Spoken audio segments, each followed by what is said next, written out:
I am 82 years old, and I am lying in a bed that is half empty. It has been half empty for 11 years now. It is 2:47 in the morning. I know because I check that clock every single night. Sleep doesn't come easy when your conscience has things to say. There's a promotion certificate hanging on the wall across from me, framed, gold lettering, my name in bold. It's crooked. One corner dips lower than the other, like even the wall got tired of holding it up. Moonlight is cutting right across it tonight, lighting it up like it's something holy. It's not. It is the most expensive piece of paper I have ever owned, and I don't mean what I paid for the frame. The bed beside me is made. Clean sheets, tucked tight, cold to the touch.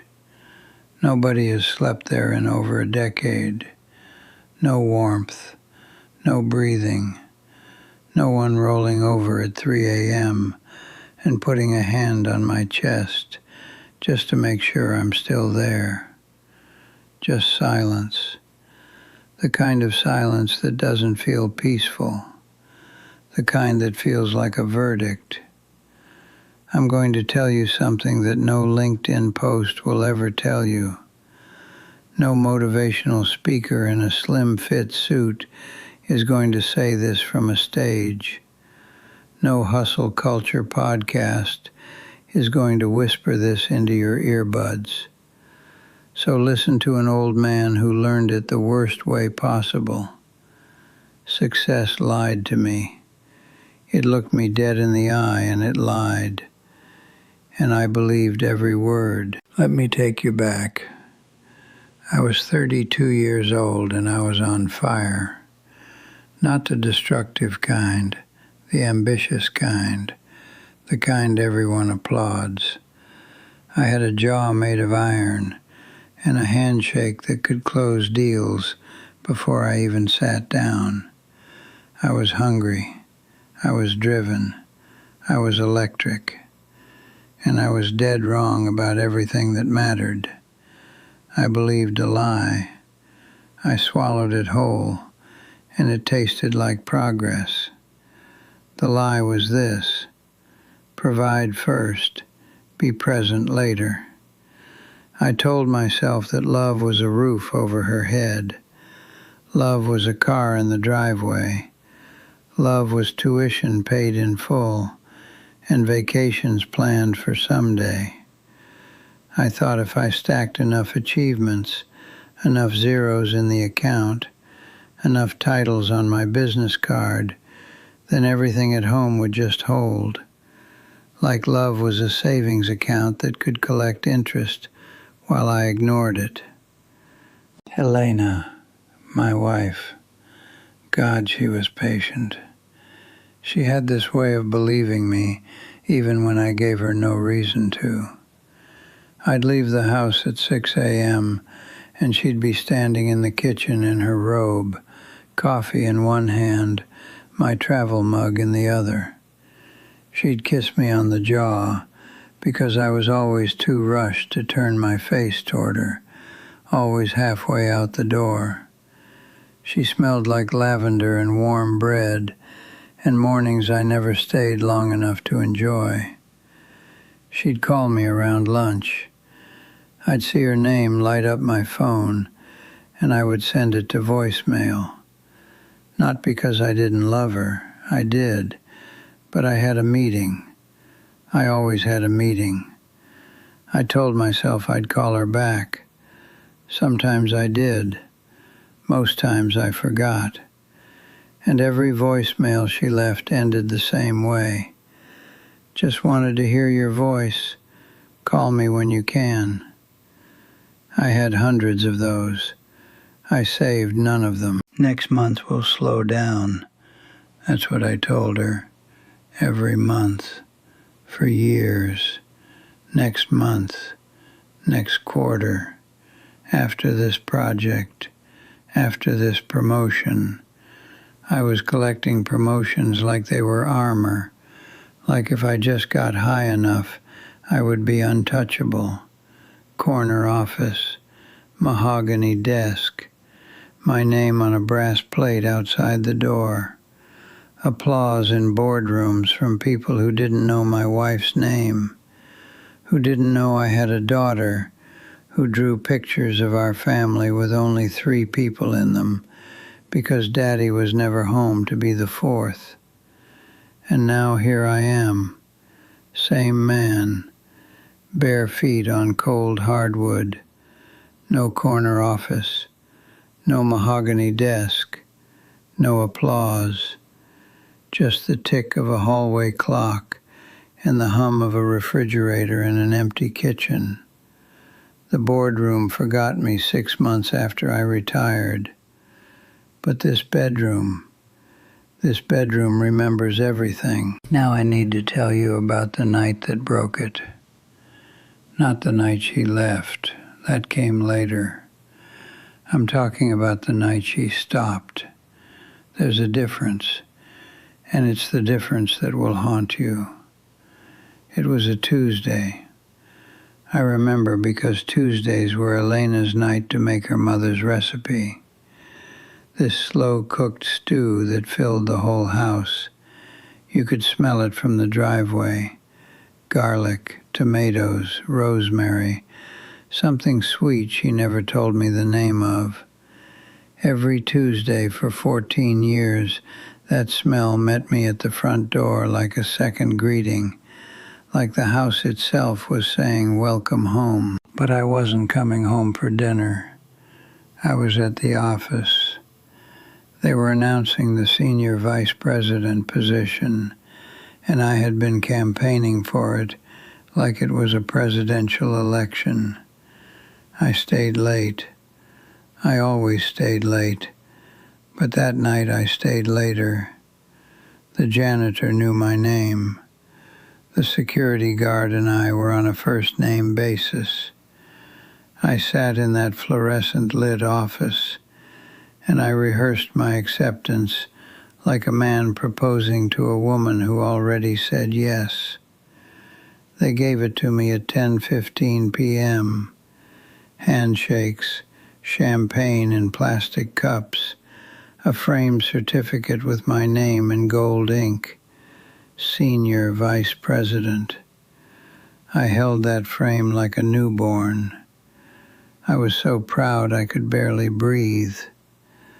I drove home at 11:40 at night, windows down, cool air on my face. I was rehearsing what I would say to Elena. "We did it, baby. This is the one. This changes everything." I actually believed that. I believed a job title could change a marriage. I pulled into the driveway. The porch light was off. That was new. Elena always left the porch light on. Always. Even when I came home at midnight, that little yellow glow was there, like a candle in a window. But not tonight. Tonight the porch was dark. I unlocked the front door. The kitchen was black. No stove light. No smell of stew. No plate wrapped in foil, sitting on the counter with a little note that said, "Reheat 3 minutes. Love you." Nothing. The counter was bare. The stove was cold. The kitchen smelled like nothing. And I cannot explain to you how terrifying it is when a home that always smelled like love suddenly smells like nothing at all. I set my briefcase down. I set the certificate on the kitchen table, and I just stood there in the dark for a moment. The refrigerator hummed. The faucet had a slow drip, 1 drop every few seconds, hitting the stainless steel basin like a tiny, patient clock, counting something, measuring something I couldn't see yet. I walked upstairs. Each step creaked. and I remember thinking the house sounded tired. The hallway was dark. Our bedroom door was half open. I pushed it gently. Elena was in bed, facing the wall. The covers pulled up to her shoulder, her hair loose on the pillow. She looked so still, but her breathing was wrong. It was too even, too measured, too controlled. I have slept beside that woman for 20 years. I knew what her real sleep sounded like. Soft, uneven, sometimes a little murmur, sometimes a sigh. This breathing was a performance. She was awake. She was lying there, facing the wall, pretending to sleep. And she was choosing not to turn around. I stood in the doorway holding my certificate, and I whispered, "Elena, I got it." She didn't move.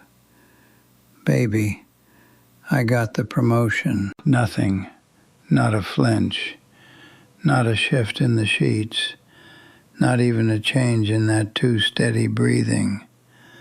The room was so quiet I could hear my own saliva when I swallowed. I could hear the blood in my ears. I could hear the faucet still dripping downstairs, that tiny, relentless drip, like the house was crying one tear at a time. And then it hit me, not like a truck, not like a thunderbolt. Worse, it hit me like a slow, quiet dawn, like light creeping into a room and revealing something that was always there, but you refused to see. She didn't ask me if I was coming home tonight. She didn't call. She didn't text. She didn't leave a voicemail ending with, "Call me when you can." For the first time in 20 years, Elena had not asked me, "Are you coming?" And it wasn't just tonight. It was last night too, and the night before. And I'd been so busy, so consumed, so blinded by that gold-lettered future that I didn't even notice when she stopped. The absence of her question was the loudest thing I had ever heard in my life, louder than any applause, louder than any congratulations, louder than my own heartbeat. She had stopped waiting. She had stopped expecting. She had stopped asking. And a woman who stops asking hasn't given up for the night. She has given up for good. I stood there in the doorway of my own bedroom, holding a certificate that said I was a senior vice president, and I had never felt smaller in my entire life. That certificate is still on the wall, crooked. I never fixed it. Elena never asked me to. And now there is no one left to notice or care. She left 14 months after that night. No screaming, no thrown dishes. She packed 2 suitcases while I was at work on a Wednesday. She left her key on the kitchen counter next to a coffee mug she'd rinsed but not put away. That mug sat there for 3 days before I could bring myself to move it. It still had a faint ring of lipstick on the rim, soft pink, her color. Now I eat dinner alone, every night. The sound of a single fork against a plate is the loneliest sound in the English language. Trust me on that. 1 fork, 1 plate, 1 glass. No conversation. No laughter. No, "How was your day?" from across the table. Just me and the clink and the silence. Her side of the closet is empty. But if I stand close enough, if I press my face into the wood, I can still catch it. Faint, almost imaginary. Lavender, her perfume. It lives in the grain of the wood like a ghost that refuses to leave, even though the woman herself had every reason to. I walk past that certificate every single day. My name in gold, my title, my achievement. It hangs there like a headstone, not for me, for my marriage, for every dinner I missed, for every voicemail I skipped, for every next month that never came. I call my daughter on Sundays. She answers. She's polite. She asks if I'm eating well. She tells me about her week in the same tone you'd use with a neighbor you see at the mailbox. Friendly, brief, surface level. She doesn't ask for advice. She doesn't tell me her fears. She doesn't need me. She learned not to, the same way her mother did, quietly, completely. I am respected at every company reunion. Old colleagues shake my hand and say, "You are one of the greats." And I smile and I nod, and I go home to a house where no one is waiting, where no light is on, where the only sound is that hallway clock, ticking off the hours of a life I earned but do not want. Now I'm talking to you. You. Yeah, you. The one watching this at midnight on your phone while she's asleep in the next room. Or maybe she's not asleep. Maybe she's lying there with her back to the door, breathing too steadily. Have you noticed? Have you been paying attention? Or are you too busy, too important, too close to the next promotion? She called you today. Did you pick up? She asked if you were coming home for dinner. Did you hear the question underneath the question? Because it wasn't about dinner. It was never about dinner. It was, do I still matter to you? That's what she's asking every single time. And every time you send it to voicemail, you are answering her. You think you're building something. You think you're sacrificing now so you can be present later. I thought that too. I thought there would be time. Let me tell you something about time. It doesn't wait for your quarterly review. It doesn't care about your 5-year plan. It moves, and it takes people with it. People you love. People who loved you first. People who will eventually, quietly, learn to live without you. And that is not a failure of their love. That is a consequence of your absence. She's still asking, do you hear me? Right now, today, she is still asking. Maybe not with words. Maybe it's the way she looks at you when you grab your keys. Maybe it's the plate she still wraps in foil. Maybe it's the porch light she still turns on. Those are her questions. Those are her "I still believe in you" signals. But she will stop. I promise you she will stop.